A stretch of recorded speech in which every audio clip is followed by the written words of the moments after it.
Hi friends, welcome back to my channel. ఇవాళ వసుంధర ధృవ serial latest episode review అయితే చూసేద్దామండి. మీకు కానీ వసుంధర ధృవ జంట నచ్చినట్టయితే నా వీడియోను ఒక లైక్ చేసేయండి.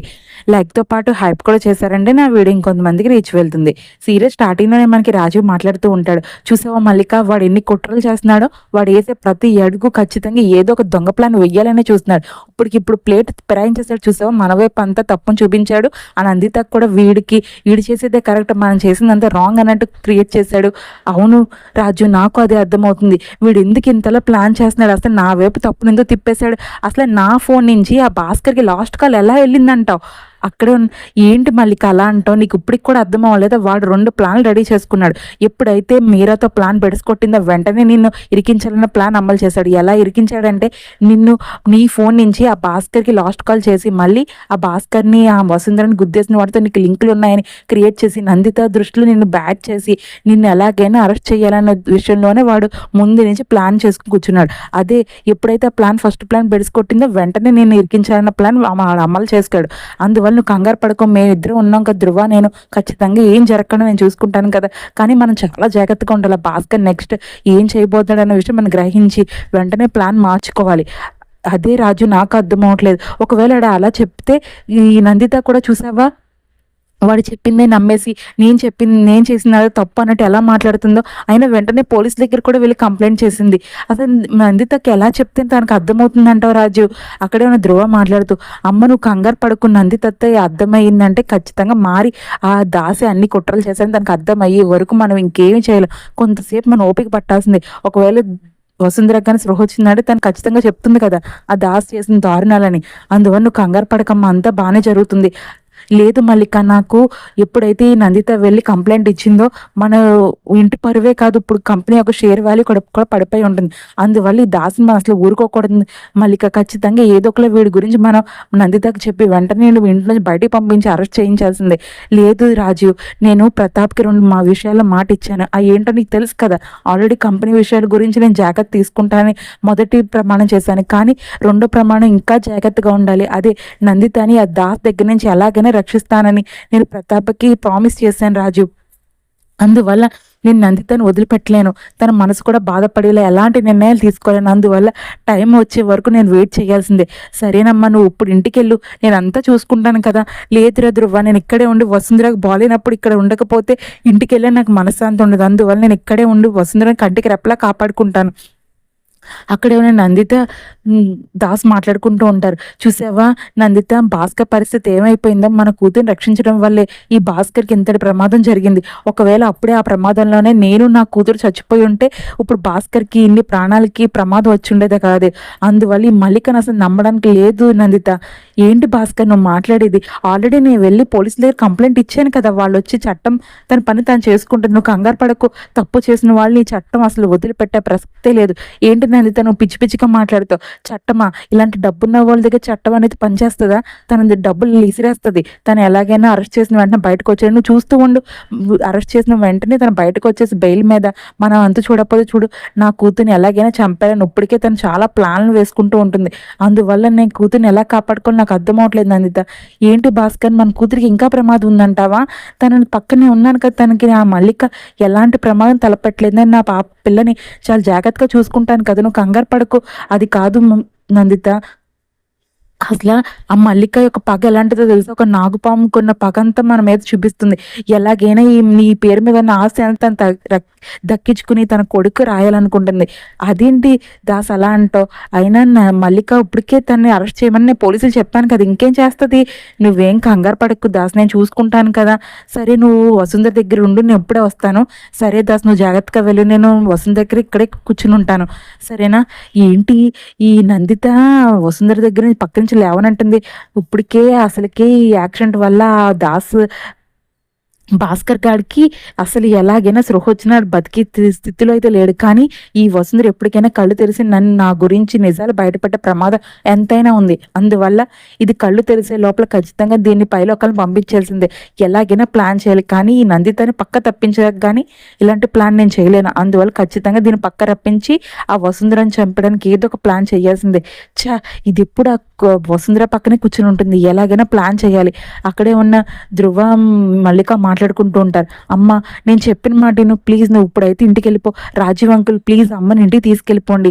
ఎందుకంటే ఇక్కడ అసలుకే ఆ దాస్ ప్లాన్ ప్రకారం నందిదాత్ ఇప్పటికే పోలీసులు వెళ్ళి కంప్లైంట్ చేసింది. ఏ క్షణంలో అయినా పోలీసులు ఇక్కడికి వచ్చి మా అమ్మని తీసుకెళ్ళిపోతారు. అందువల్ల నేను కళ్ళారా చూస్తూ ఉన్నప్పుడు మా అమ్మని అరెస్ట్ చేయడం అస్సలు చూడలేను. ఒకవేళ వసుంధరకు కానీ సృహ వస్తే ఖచ్చితంగా అమ్మనే మొదట చూడాలి. అమ్మ గురించి అడుగుతుంది. అమ్మ ఒకవేళ కానీ అరెస్ట్ అయ్యి జైల్లో కూర్చుని ఉంటే నేను వసుంధరకి ఏమని సమాధానం చెప్పగలను? వసుంధర నన్ను అస్సలు క్షమించలేదు. అందువల్ల ప్లీజ్ అంకుల్ అమ్మని ఇక్కడ నేను తీసుకెళ్ళిపోండి, ఇంటికి తీసుకెళ్ళండి. జాగ్రత్తగా మీరే జాగ్రత్తగా చూసుకోండి. అక్కడే ఉన్న మల్లిక మాట్లాడుతూ, ఒరే ధ్రువ, ఏంట్రా అలా మాట్లాడుతావు? ఇక్కడ వసుంధరకి ఇంత ప్రాణాపాయ స్థితిలో ఉంటే నేను వెళ్ళి ఇంటికి వెళ్ళి ఏం చేయను? ఖచ్చితంగా నేను ఇక్కడే ఉండాలి. తన క్షేమంగా ఉందో లేదో నాకు తెలిస్తేనే కదా నేను హ్యాపీగా ఉండగలను. ఒకవేళ ఇంటికి వెళ్ళిపోతే నాకు ప్రతి క్షణం వసుంధరకి ఎలా ఉంది, తనకి ఎలా రక్షించుకోవాలనే భయంగా ఉంటుంది. ప్లీజ్ రా, నేను ఇక్కడే ఉంటాను. అమ్మ, నువ్వు కానీ ఇంటికి వెళ్ళకపోతే నా మీద ఒట్టే. నువ్వు ఇప్పుడు ఇంటికి వెళ్ళు. నేను వసుంధరకు సృహలోకి రాగానే ఒకవేళ వసుంధరకు కానీ భాస్కర్ అంకుల్కి కానీ ఎవరికి సృహ వచ్చినా ఖచ్చితంగా ఆ దాస్ గురించి నిజం మా నందిదాతకు చెప్తారు. అప్పటి వరకు మనం వెయిట్ చేయాలి. అందువల్ల నువ్వు ఎంతసేపు ఇక్కడ ఉండి టైం వేస్ట్ చేసి ఎవరైనా పోలీసులు వస్తే నేను అరెస్ట్ చేసే బదులు నువ్వు ఇంటికి వెళ్ళి రెస్ట్ తీసుకో, సరేనా? నేను చూసుకుంటాను ఇక్కడ ఉన్నాయని. సరే, నన్ను చూసుకుని జాగ్రత్తగా వెళ్ళొస్తాను. అక్కడే ఉన్న సుజా వచ్చి ధ్రువతో మాట్లాడుతూ ఉంటుంది. సార్, ధ్రువ సార్, ఏంటి సుజా నువ్వు ఇక్కడ ఉన్నావు? అదే సార్, అంశుని ఈ హాస్పిటల్లోనే కదా ఉంచారు, తన ఆపరేషన్ కదా సార్. అవును సుజా, నిజమే. ఉండు, నాకు ఆ వసుంధర నుంచి ఏదో మెసేజ్ వచ్చింది, ఇప్పటివరకు నేను చూసుకోలేదు. వినండి సార్ ఒకసారి మేడం ఏం చెప్పారో. ధ్రువ సార్, మీకు ఎప్పటి నుంచో నేను కాల్ చేస్తున్నాను కానీ కనెక్ట్ అవ్వట్లేదు. అందువల్ల ఈ వాయిస్ మెసేజ్ మీకు పెడుతున్నాను. ఖచ్చితంగా ఇది చూడగానే నాకు కాల్ చేయండి. అంటే నాకు వసుంధర ముందు నుంచి కాల్ చేస్తుంది అనమాట. నాకే ఫోన్ కలవలేదు. సారీ వసుంధర, నీ కాల్ నేను అటెండ్ చేయనందుకు. వినండి సార్ వసుంధర మేడం ఏం చెప్పారో. అదే ఏం చెప్పిందా, అంశుని జాగ్రత్తగా చూసుకోవాలని చెప్తుంది సుజా. అయితే పదండి సార్, అక్కడే అంశు ఉంది. దానికి ఆపరేషన్ అయిపోయింది సుజా. లేదు సార్, అసలు అదే కదా ఇప్పుడు టెన్షన్ అంతా నాకు. వసుంధర వస్తేనే కానీ తను ఆపరేషన్ చేయించుకుని మొండిగా పట్టుకుని కూర్చుంది సార్. అదేంటి అంశు ఇప్పుడు వరకు ఆపరేషన్ అవ్వకపోవడం అంటే ఇందాక ఎప్పుడు అయిపోవాలి కదా. డాక్టర్స్ ఏమంటున్నారు? పదండి సార్, అక్కడికి వెళ్ళిన తర్వాత మీకే పరిస్థితి అర్థమవుతుంది. అక్కడే ఉన్న అంశు డాక్టర్స్తో మాట్లాడుతూ ఉంటుంది. అమ్మ ప్లీజ్ అమ్మ, నువ్వు కోఆపరేట్ చేస్తేనే కదా నీకు ఆపరేషన్ అవుతుంది. లేదు, నాకు వసు వచ్చే వరకు నేను ఆపరేషన్ చేయించుకోను. ప్లీజ్ నన్ను ఇబ్బంది పెట్టద్దు. మీరు కానీ ఇబ్బంది పెడితే నేను ఇక్కడి నుంచి వెళ్ళిపోతాను. ఏంటమ్మా అంశు అంత మొండిపట్టు ఎందుకు? సారీ అండి, మిమ్మల్ని నేను ఇబ్బంది పెట్టినందుకు. అసలు నేను అబద్ధం చెప్పాలనుకోలేదు. అదేంటమ్మా అండి అంటావేంటి? నాన్న అని ధ్రువ నాన్న అని పిలుస్తావు కదా నన్ను. అవును ధ్రువ నాన్న, నా మీద మీకు కోపం లేదా? ఎందుకమ్మా కూతుళ్ళ మీద తండ్రి కోపం వస్తుందో చెప్పు. లేదు నాన్న, నేను అసలు అబద్ధం చెప్పాలనుకోలేదు మీకు, కానీ వాళ్ళు నన్ను ఎంతో బెదిరించారు మీకు అబద్ధం చెప్పాలని, అందువల్ల నేను అబద్ధం చెప్పాను. సరేనమ్మా, నాకు అంతా అర్థమైంది. కానీ నువ్వు ఆపరేషన్ చేయించుకోకపోతే ఎలాగమ్మా? చేయించుకోవాలి కదా. లేదు నాన్న, నాకు వసు అమ్మ వస్తాననే మాట ఇచ్చింది. ఖచ్చితంగా ఆపరేషన్ టైంకి వచ్చేస్తానని నాకు ప్రామిస్ చేసింది. నేను కూడా తను వచ్చే వరకు ఆపరేషన్ చేయించుకొని తనకు కూడా ప్రామిస్ చేశాను. అందువల్ల తను వచ్చే వరకు నేను అసలు ఆపరేషన్ చేయించుకున్నానా? ప్లీజ్ అమ్మ, నీ మంచి గురించే కదా వసుంధర ఎంత కష్టపడింది. నువ్వే బాగుండాలనే కదమ్మా తను ఎంతలా చేస్తుంది. అందువల్ల నువ్వు ఆపరేషన్ చేయించుకున్నావు అనుకో, తను ఎంత హ్యాపీగా ఫీల్ అవుతుంది. అయినా వసుంధర ఇప్పుడు ఏదో పని మీద ఆ ఊరు వెళ్ళింది. ఖచ్చితంగా నువ్వు ఆపరేషన్ అయ్యేలోపు తను వచ్చేస్తుంది, సరేనా? అప్పుడే అక్కడికి వచ్చిన డాక్టర్ మాట్లాడుతూ, ఒక్కసారి ఈ పాపకి బీపీ అది చెక్ చేయాలి సార్. సరే మేడం, చెక్ చేయండి.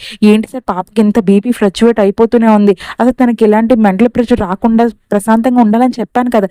తన ముందు ఎందుకు సార్ ఇలాంటి డిస్కషన్స్ పెడుతున్నారు? మీరు అర్జెంట్గా వెళ్ళిపోండి, మీరు అందరూ బయటికి. పాపని రేపొద్దున ఆపరేషన్ అవ్వాలంటే ఈరోజు బీపీ చాలా నార్మల్గా చాలా బాగా ఉండాలి సార్. మీరు ఇలాంటి డిస్కషన్స్ పాప ముందు పెడితే తన బీపీ చూసారా ఎలా ఫ్లక్చువేట్ అయిపోతుందో. ఖచ్చితంగా తన సేఫ్గా ఆపరేషన్ అవ్వాలంటే తను హ్యాపీగా తను ప్రశాంతంగా ఉండాలి. ప్లీజ్ సార్ బయటికి వెళ్ళిపోండి అందరూని. సరే మేడం, నేను చూసుకుంటాను కదా. సరే సార్, మీ ఇష్టం. నేను చెప్పాల్సింది చెప్పాను. తర్వాత రేపు ఆపరేషన్లో ఏదైనా జరిగితే మా మీద మీరు అనకూడదు, అర్థమైందా? సరే మేడం, నేను చూసుకుంటానులేండి. చూసావా అనుషు, నువ్వుకి ప్రశాంతంగా ఉండకపోతే రేపు పొద్దున నీకు ఆపరేషన్ అవ్వదంట. ఒకవేళ రేపు పొద్దున వసుంధర వచ్చాక నీకు ఆపరేషన్ ఎందుకు అవ్వలేదు, నువ్వు ధ్రువ సార్ మీరు ఎందుకు చూసుకోలేదని నన్నే కదా అంటారు. అనుషు ప్లీజ్ నువ్వు కొంచెం కోఆపరేట్ చేసి ఆపరేషన్ జరిగేలా చూడమ్మా. లేదు నాన్న, నాకు వసు వచ్చే వరకు నేను అసలు ఆపరేషన్ చేయించుకునేదే లేదు. ప్లీజ్ వసు ఎక్కడుందో నాకు చూపించండి. నేనే వసుంధర దగ్గరికి వెళ్ళి నువ్వు ఎందుకు రాలేదని అడుగుతాను. ప్లీజ్ తను ఎక్కడుందో నాకు చెప్పండి నాన్న. అదే కదమ్మా చెప్తున్నాను, తను ఇక్కడ లేదు, ఊరెళ్ళింది, తను ఖచ్చితంగా వచ్చేస్తుంది. ఆ వచ్చే లోపల నువ్వు కూడా జాగ్రత్తగా ఆపరేషన్ అయిపోయావు అనుకో మనం ఎంత హ్యాపీగా ఉండొచ్చు చెప్పు. లేదు నాన్న, నేను వసుకి ప్రామిస్ చేశాను, తను వచ్చే వరకు నేను అసలు ఆపరేషన్ చేయించుకోను. మరి నువ్వు వసుంధర నీ దగ్గర నుంచి ఏం ప్రామిస్ తీసుకుంది? తను వచ్చేలోపు నీకు ఆపరేషన్ జరగాలనే కదా చెప్పింది. అవును నాన్న, తను అలాగే చెప్పింది. కానీ తను ఒకవేళ నాకు ఆపరేషన్ అయిపోతే మీరు ఎవ్వరూ నా దగ్గర ఉండరు, తను కూడా నా దగ్గర చూడడానికి రాదు. అందువల్లే తను వచ్చే వరకు నేను అసలు ఆపరేషన్ చేయించుకున్నాను, అందుకే మొండి పట్టుగా ఉన్నాను. అది కాదమ్మా అనుషు, ప్లీజ్ నాకు కొంచెం కోఆపరేట్ చేసి డాక్టర్స్ చెప్పినట్టు విని ఈ టాబ్లెట్స్ వేసుకో. రేపు పొద్దున్న ఆపరేషన్ జరిగిపోయింది అనుకో, వసుంధర వచ్చిందంటే చాలా హ్యాపీగా ఫీల్ అవుతుంది. సరే నాన్న, మీరు చెప్పినట్టే చేస్తాను. వసు హ్యాపీగా ఉంటుందంటే నేను కూడా హ్యాపీయే కదా. ఒకవేళ ఆపరేషన్ జరిగితే తను నా దగ్గర రాదేమో అన్న భయంతో నేను ఆపరేషన్ వద్దు అంటున్నాను. సరేనమ్మా అని అక్కడితో ఎపిసోడ్ అయితే పూర్తయిందండి. నా ఎక్స్ప్లెనేషన్ కానీ మీకు నచ్చినట్టయితే ప్లీజ్ లైక్ చేయండి, షేర్ చేయండి, కామెంట్ చేయండి.